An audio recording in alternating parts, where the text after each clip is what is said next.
If you're planning to apply for a UK tourist visa with your partner, then watch this video. In this video, I'll walk you through the entire process, my experience, and what went wrong. สวัสดีค่ะ So let's go for a walk, because the town where I live, there's a scooter rally on this weekend, and the air is thick with two-stroke and resembles a scene from Quadrophenia. So we tried to get a UK tourist visa for my partner, Oi. Oi is from Thailand. You think it'll be simple, right? Just apply. She comes over for a couple of months, sees where I grew up, sees my family, sees my friends, and then returns back to Thailand, sunburnt by the British weather and traumatised by the cost of living. But no, it's not that simple. We got refused. Not because we lied, not because we're dodgy, not because we had some sort of scheme, but because the company we put our trust in, the so-called professionals, let us down. Oi and I have been together quite a while now, and we've travelled around Thailand, seen some great things, visited some great places, many places where the tourists don't usually go. And together we're experiencing the ups and downs of a long distance relationship. So we thought, hey, let's go to England together. Can't be that difficult, can it? Nothing shady, nothing dodgy. Just a 2-month holiday, no overstay, and then she'll go back to Thailand. Because after all, everyone's allowed to visit places, aren't they? Well, apparently not if you're from Southeast Asia and you don't tick every box. So I did my homework, I Googled, I watched YouTube, I read articles. I found 3 visa companies that I shortlisted and sent emails to all 3 of them. 2 of them ghosted me and to date still haven't even replied, and 1 promptly replied to me with a clear and concise answer, and I liked them. They sounded decent, so we went with that company. So initially, via email contact, they asked me a load of questions about my relationship with Oi, where we met, how long we'd been together, where we'd gone, have I met the parents, have I been to her home. And at the same time, they asked Oi similar questions. Luckily, we both came back with the same answers, so we passed that test and proceeded further. The next stage is to compile all the information required, and we gave them 10,000 baht, which is round about, I think about 220 UK pounds at the time. That's the initial deposit. So for anybody that's unfamiliar with the process, here's the documentation I had to provide. I've got it written down here so I don't forget.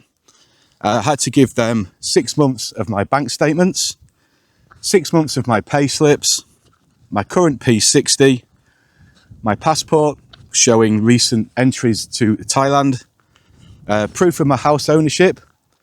I sent them copies of the deeds to my house. I'm fortunate I do own my own house. If you are renting, you send them a rental agreement, or if you're lodging, again, send them the details of your lodging agreement. I also had to send them 3 months utility bills. I sent them gas, electric and water. A letter from my employer outlining my position within the company, how long I'd been there and what my salary is. A statement outlining the sponsorship of Oi, saying that I would be funding her stay while she's here and that she will be staying with me.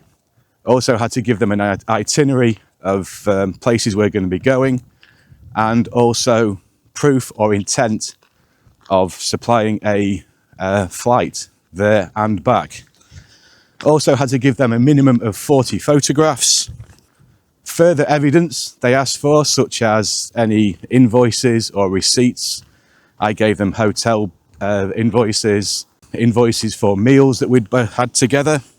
And then also, this is the worst part, you have to filter this quite heavily, proof of conversations, be it on social media, like Line or Messenger or WhatsApp.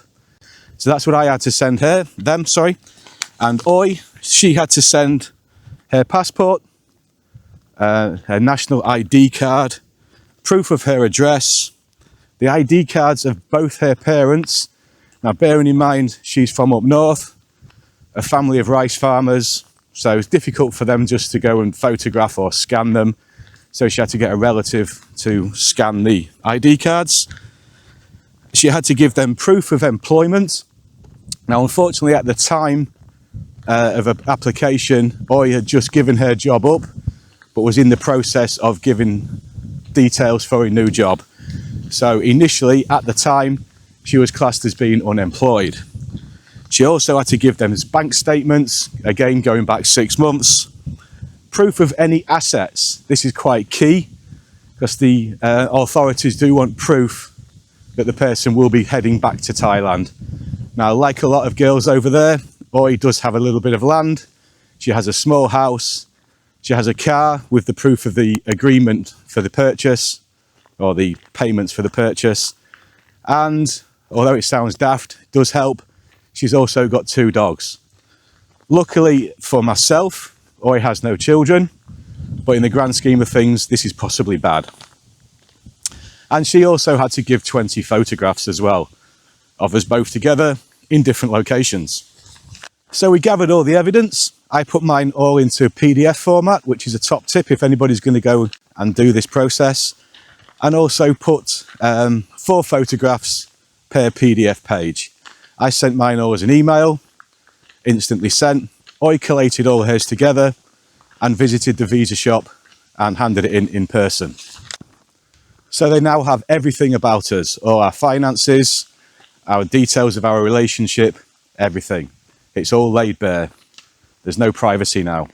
So everything was submitted, and the agency took about 3 weeks to collate all the paperwork. Quite a bit of back and forth. They wanted something else. They wanted this. They wanted that. Could I change this? Could I provide that? It seems to be in this application, everything was on me. Whereas I've heard that in previous applications for people, all the details seem to be around the woman. So anyway, after 3 weeks, everything was all the paperwork was all sorted out.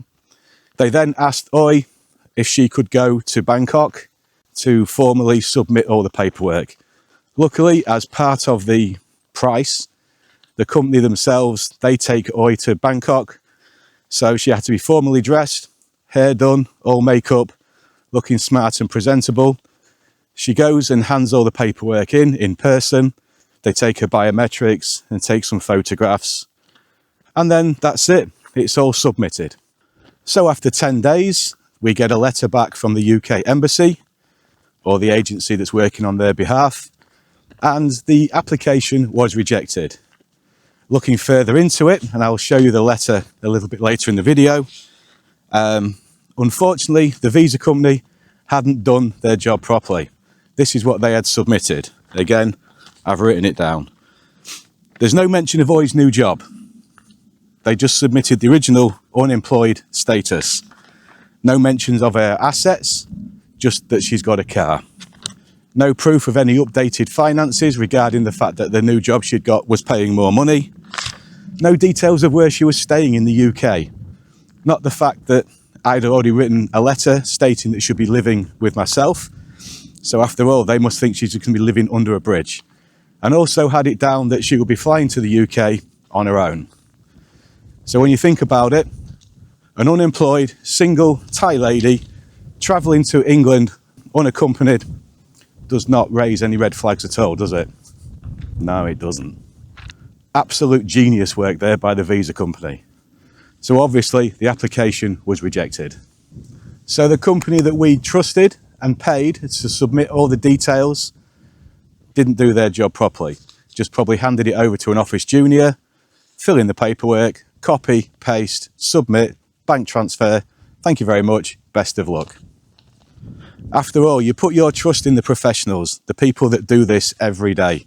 We could have possibly done this ourselves, but we trusted in the professionals, as we said, and they didn't do their job, and we got slapped down. Not because of who we are, not because of our relationship, because of lazy paperwork. In the long run, guys, it hurts. Not because we never got the visa, it's because we're just a pile of papers. Obviously, they're not bothered or interested in the relationship. It's nothing more than a box-ticking exercise for somebody sat behind a desk. For that, I'm angry and I'm very disappointed. A lot of time, a lot of effort, and a lot of emotion has been wasted. Not only that, it's also put our plans back for at least a year now, because we're not going to reapply for a while yet. And it's also ruined a summer that we had planned together over here in England. For us, it reeks of double standards. After all, she's not applying for asylum, she's applying for a holiday, and she was going to go back. So here's the lesson, guys. If you're considering doing this process, maybe think about doing it yourself. All the information is out there on the government website. It's very lengthy, it's a lot cheaper, or at least don't blindly trust somebody based on their website feedback, Trustpilot reviews, or the fact that they answered you. Better still, if you're in Thailand, go and visit the visa company themselves. Sound them out, see how they seem to you, if they appear friendly. I've done this with another company, a company that a friend of mine has used. They've been successful twice for him, and his girlfriend is currently over in England at the moment. I've got mixed feelings myself about this company. The guy himself I didn't particularly like, but at the end of the day, I'm paying for success. He's not going to be my friend. Whichever company you do go with, make sure that all the application is correct. I'm going to ask for all the details next time, make sure everything that I've said, or that Oya's said as well, is correct, that all the details are there before they're all submitted. If any amendments have been made, make sure the amendments have been included. If it's not in writing, guys, it doesn't exist. Never assume that anybody will care as much about the process as what you do. Because if they mess it up, it's you that's paying the price. So yeah, thanks UK Border Force for keeping our borders safe and free from innocent couples just wanting to have a good time together. A couple of months holiday. Cheers for that.